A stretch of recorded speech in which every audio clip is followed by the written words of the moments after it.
So I have something to admit.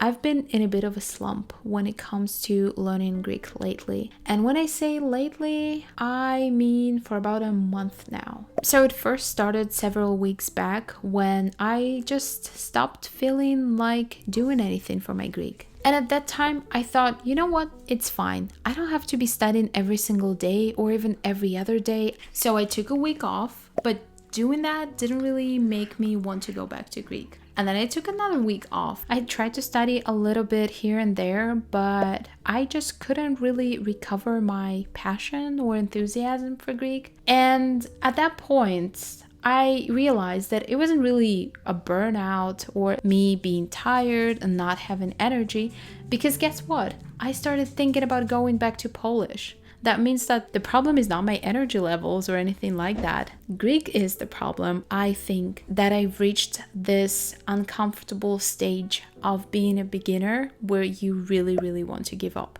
I don't really like being a beginner in any language. That's just not my favorite stage. I would take the intermediate plateau plateau, I would take the intermediate plateau, any day compared to being a beginner. I know some people love being a beginner because you go from not knowing anything to knowing some things, and that is a nice feeling for sure. It's just not really something that I enjoy all that much, because for me, my ultimate goal for pretty much any language that I'm learning is to consume content. So when you're a beginner, it's very hard to do, especially for a language that doesn't really have a lot of resources for beginners. So a language like Greek. But in the very beginning, I guess I was excited to an extent. A new alphabet, I'm learning to read it, I'm starting to practice writing, I'm learning new things, I'm trying to master the pronunciation. All of that is good, but all of the things that I've just mentioned are active studying. And the reality is that for me personally, as much as I like it, if that phase where all you can do is active studying lasts for too long, I start wanting to give up. And I guess I kind of got a little too comfortable with other languages that I was learning, like Italian when I already speak Spanish, or Polish when I'm a native Russian speaker. So, being stuck in this beginner stage where I can't really do anything meaningful, which meaningful to me is consuming content, really just sucks. I really hate it. So in this video, you will see me try to push through this crisis that I have. I will be filming myself studying or not wanting to study for a couple of days. I will try my best to study a little more than I have been during the past few weeks, and I will later tell you whether that helped and whether my enthusiasm for Greek is back or not. But before we begin, let's talk a little bit about my plan. Well, I guess the only rule is that I try to do something for at least 30 minutes a day. Having a smaller plan kind of allows me to feel less overwhelmed and less intimidated, I guess. For the majority of the time, I'll probably be studying with this book called Communicate in Greek for Beginners. Another thing I will be doing is my graded readers. I'm currently reading this one, but I'm reading it on link, just because it's so much easier for me to read things there first, because I can see the translations right away. Another thing that I have been doing is watching a Greek TV show. There's this website called Netflix, I guess, and it has a lot of content that is completely free. The problem, however, is that not all of it has subtitles, and even fewer shows or movies have English subtitles. I did find a couple of shows and I saved them in my Google Keep Commonplace book thingy. I've shown it in one of my latest videos if you're curious, but basically it's kind of like a digital notebook where I save all of the information that's related to the languages that I'm learning. So what I want to say is that I made a note with all of the shows that I found that do have English subtitles, and now I'm watching this one called Act Like You're Asleep. And when it comes to podcasts, there's this one podcast that I started listening to. I think it's called Unlocking Greek Potential. And to be completely honest with you, it's not really the type of podcast I would normally listen to, because I personally prefer comprehensible input podcasts rather than those podcasts where they teach you things explicitly. But honestly, beggars can't be choosers, and we Greek learners are definitely beggars when it comes to resources. Πώς λέγεται αυτό στα ελληνικά? Πώς λέγεται αυτός? On Friday, I went to a coffee shop, mostly to work, but I also managed to squeeze in a little study session, and I even started and finished a chapter in my workbook. Initially, I was going to film it, but when I got there, I realized that I had left my tripod at home, so you're just going to have to take my word for it.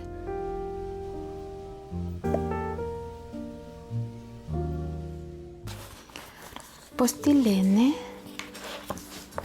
Πώς τη λένε? Τι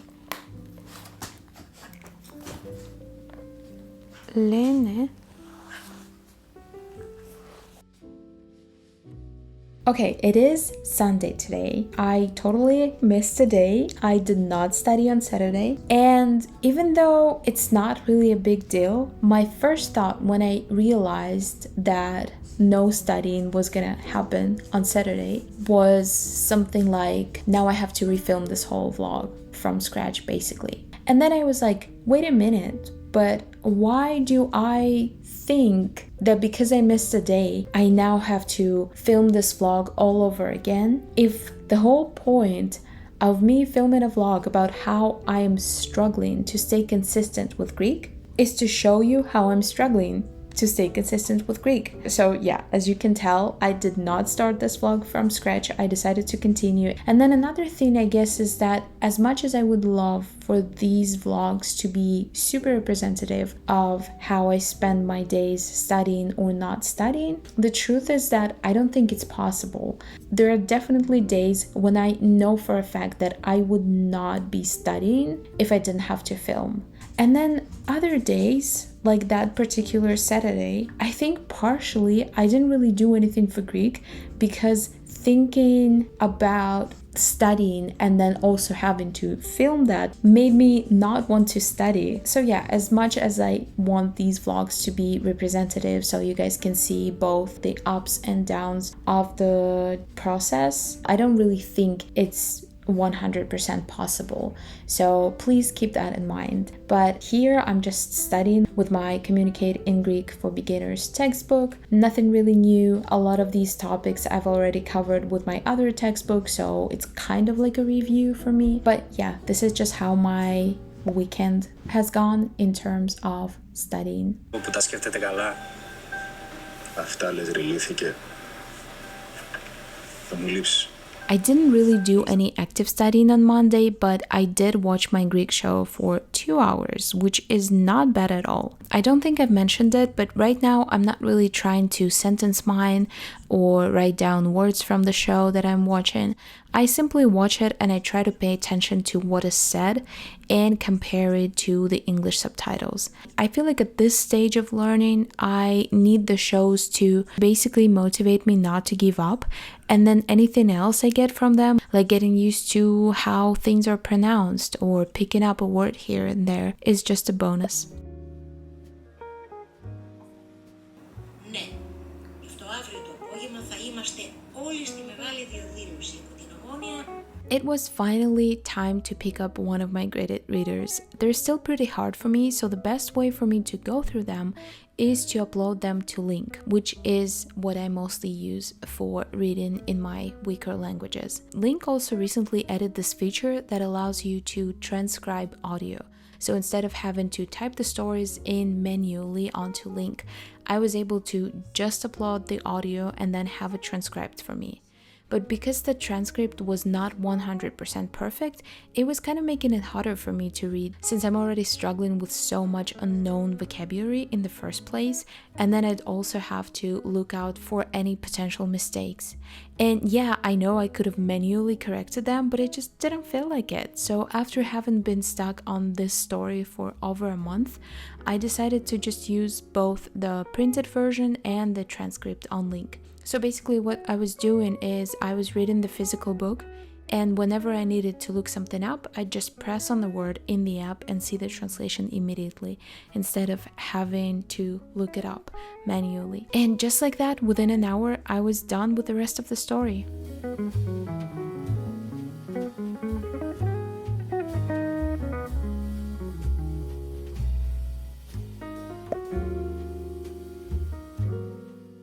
Okay, so I just finished this graded reader. I think I'm gonna try to listen to the audio or maybe just read it again, and then I'll do the comprehension exercises. There's quite a lot. But yeah, another graded reader finished.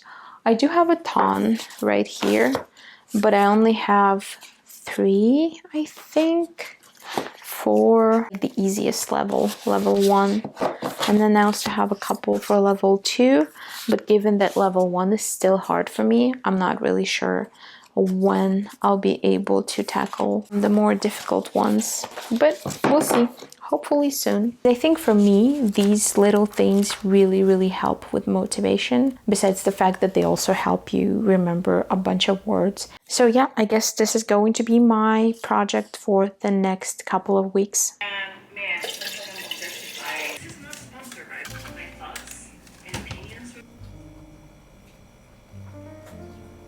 This is the last day of my little experiment, and today I decided to pick up my textbook again.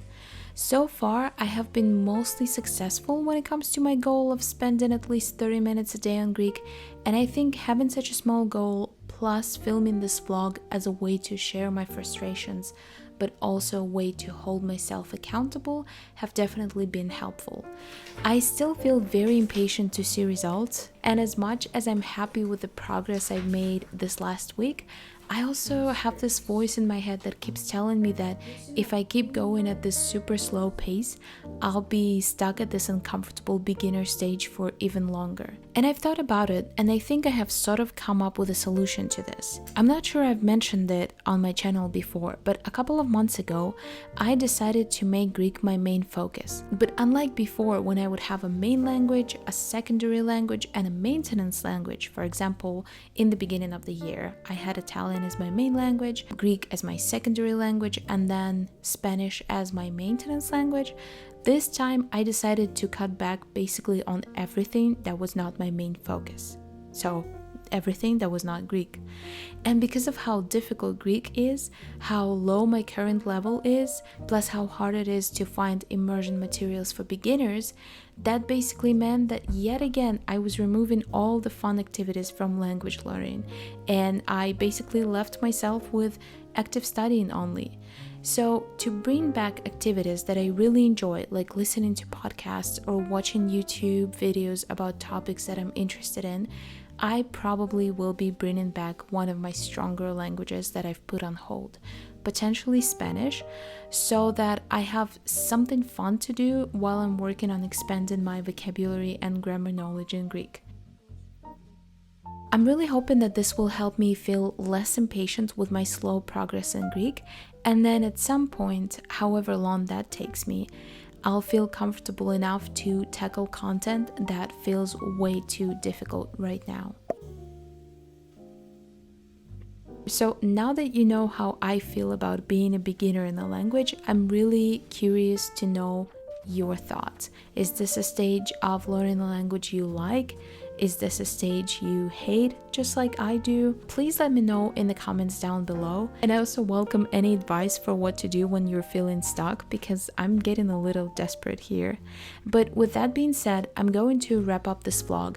Thank you so much for tuning in, and I will see you in one of my next videos. Bye bye!